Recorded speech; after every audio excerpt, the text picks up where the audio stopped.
ఇప్పుడు కేవలం 7,999 up to 10 kgs వరకు బరువు తగ్గి అధిక బరువు నుంచి వచ్చే ప్రధాన సమస్యలను దూరం చేసుకోండి. తుంగభద్ర జలాశయంలో 19వ గేట్ ఏర్పాటు వాయిదా పడింది. గత ఏడాది ఆగస్టులో కొట్టుకుపోయిన గేటు స్థానంలో స్టాప్ లాగ్ ఎలిమెంట్ ఏర్పాటు చేశారు. ఇటీవల నదిలో నీటి మట్టం పెరగడంతో గేట్ ఏర్పాటు చేయడం సాధ్యం కాక వాయిదా పడింది. దీంతో ఈ ఏడాది తుంగభద్ర జలాశయంపై ఆధారపడిన ఆయకట్టుకు నీరు పూర్తి స్థాయిలో అందుతుందా అనే అనుమానాలున్నాయి. కర్ణాటక హోస్పేటలోని తుంగభద్ర జలాశయం కర్ణాటకతో పాటు ఏపీలో రాయలసీమ జిల్లాలకు, తెలంగాణలో ఉమ్మడి మహబూబ్ నగర్ జిల్లాకు కీలకం. తుంగభద్ర డ్యాంకు సమస్య వస్తే ఆ ప్రభావం ఈ ప్రాంతాలన్నింటిపైనా ఉంటుంది. గత ఏడాది ఆగస్టులో తుంగభద్ర జలాశయం 19వ గేట్ కొట్టుకుపోయింది.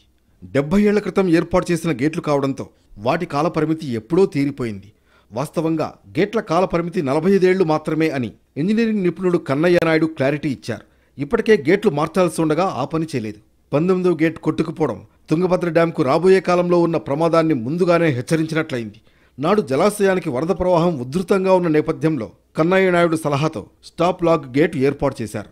మొత్తం 32 గేట్లు మార్చాలని, ఈ ఏడాది కొత్తగా 19వ గేటు ఏర్పాటు చేయాలని నిర్ణయించారు. తుంగభద్ర జలాశయంలో 19వ గేటును ఈ ఏడాది జూన్లో ఏర్పాటు చేయాలని నిర్ణయించినా వాయిదా పడింది.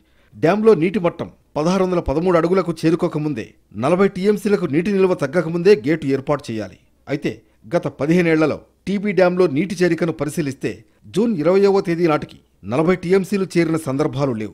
దీంతో జూన్ 20వ తేదీ నాటికి 19వ గేటు ఏర్పాటు పనులు మొదలుపెట్టి 5-6 రోజుల్లో పూర్తి చేయాలని భావించారు.